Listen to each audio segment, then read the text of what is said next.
everyone, I'm here again to do another quick style vlog sort of styling review.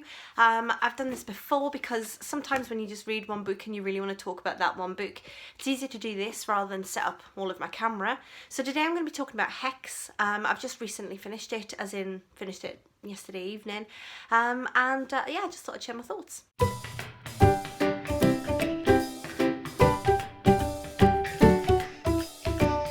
So I'm going to go straight in and say that this review will probably have a couple of spoilers in it. I'm not going to tell you sort of the twist or the ending or anything like that, but there will be a few spoilers along the way. So if that isn't for you, feel free to just click off and I'll see you in my next video. But if you're here for it, let's get cracking. So Hex. This sort of is sold to you as a story about a village that is bewitched by a witch. She curses the village and her eyes and mouth are sewn shut, and she wanders around the village and everybody pays a sort of no mind. She's been there for 300 years cursing this village, and there comes a point where the town's teenagers are fed up of all of the secrecy and of living under the constant threat of the witch. So that is what I went into it for. I'm just going to put that down, but I was expecting a story about a really creepy witch, and at first, the first few chapters delivered. Right up until sort of halfway point in the book, I was really interested. The witch was indeed very creepy. It was quite a unique setup. The whole community are living in huge fear of what this witch might do should her eyes or mouth be reopened, and there is a very plausible backstory as to why no one in the town has outed the witch or told anybody on the outside what happens to the witch and why people continue to live in the town. There's a very believable backstory and I enjoyed that. But then just the rest of it, I just wasn't there for it. I will say that this is part of the spoilers, but I will say it ended up not really being about the witch, really. It sort of focused more on humanity, I would say, and more on what fear does to people and how quickly people will just turn into savages when faced with their biggest fears. And I wasn't there for it. I came to the book expecting to be scared about a witch, and I wasn't. I was just sort of frustrated.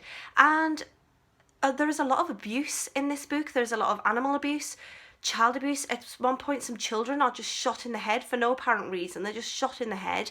There is a lot of like sort of sexual abuse, people being groped, and a woman having a breast groped and squeezed for no apparent reason while a man's trying to force her to do what he wants her to do. But just the sexual assault just felt like it was there for shock value rather than actually further in the story, and I don't like that sort of thing. I don't like it if you're just using animal abuse, child abuse, sexual abuse just as a shock factor rather than actually telling a tale or using it to sort of further a character. It just fell flat for me. There's also a character, the butcher's wife, Griselda.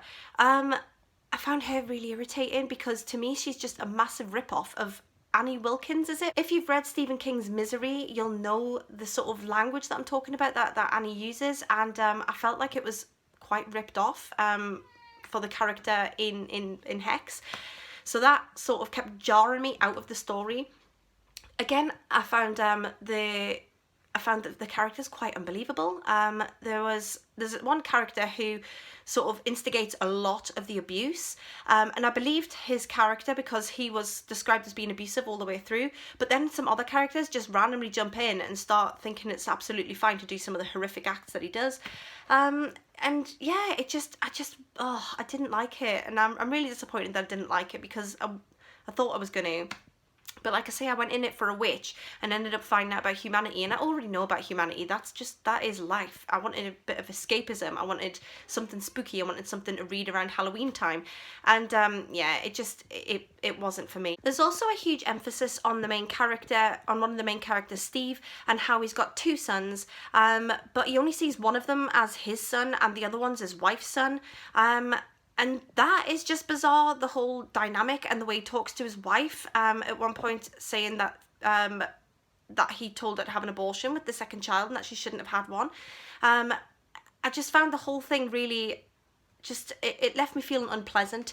And the way I see this book is as if you turned up the cinema to watch Paranormal Activity expecting a bit of a thrill, a bit of a laugh, a little bit scared, paranormal, and ended up watching Saw, left feeling sick, didn't enjoy it at all, and felt like just meh. So yeah, overall I gave it 2 stars and I really didn't enjoy it. But I would love to know if any of you have read it and whether you liked it or whether you didn't like it or what you thought, whether you disagree or whether you agree. I'd love to know, and I'll speak to you soon. Bye for now.